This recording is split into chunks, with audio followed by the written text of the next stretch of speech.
நிறைய பேர் அவங்க வாழ்க்கையில தன்னோட முழு பலத்தையும் தன்னுடைய முழு புத்திசாலித்தனத்தையும் உபயோகப்படுத்தி சாதனை படைக்கிறாங்க.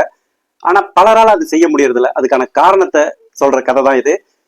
நம்ம விலங்குகள்லே மிகப்பெரிய கம்பீரமான நடை கொண்ட விலங்கா யானையை பாக்குறோம். ஆனா அந்த யானை ஒரு சின்ன கயிறுல அதை விட்டு வெளியே போக முடியாம கஷ்டப்பட்டுக்கிட்டு அதையே சுத்தி சுத்தி வந்துட்டு இருக்கும். அது நினைச்சா எவ்வளவு பெரிய வீட்டையும் எவ்வளவு பெரிய இரும்பு சங்கிலியும் அடிச்சு உடைச்சு போக முடியும். ஆனா அது தான் சின்ன வயசுல கயிறுல கட்டி வச்சு பழக்கப்படுத்துறதுனால தன்னோட கடந்த காலத்துல ஏற்பட்ட பதிவுகள்னால அதை விட்டு நம்மளால வெளியே வர முடியாது போல இருக்கு அப்படின்னு, இதுதான் நம்ம வாழ்க்கை அப்படின்னு அதுலயே சோண்டு சோண்டு சோண்டு கஷ்டப்பட்டு நமக்கு மட்டும் ஏன் சுதந்திரமே கிடைக்க மாட்டேங்குது, இந்த கயிறுக்குள்ளதான் நம்ம வாழ்க்கையே அடங்கியிருக்குன்னு நினைச்சிட்டு இருக்கோம். ஆனா ஒரு நாள் ஒரு தீ விபத்துல தன்னை அறியாம உடலை அசைச்சு போராடும் பொழுது கயிறு பிச்சுக்கிட்டு போயிடுது.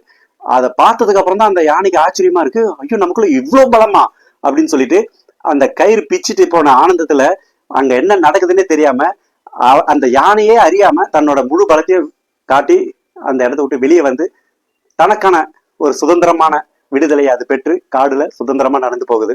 சோ இந்த மாதிரி நமக்கு பிடிச்ச மாதிரியான சுதந்திரத்தை நாம அடையணும்னா நம்ம பலத்தை நல்லா தெரிஞ்சுக்கணும். ஏன்னா நாம வாழ்ற அதே உலகத்துலதான் பெரிய பெரிய கோடீஸ்வரங்களும் பெரிய பெரிய பலமுள்ள சக்தி வாய்ந்தவர்களும் வாழ்ந்துகிட்டு இருக்காங்க.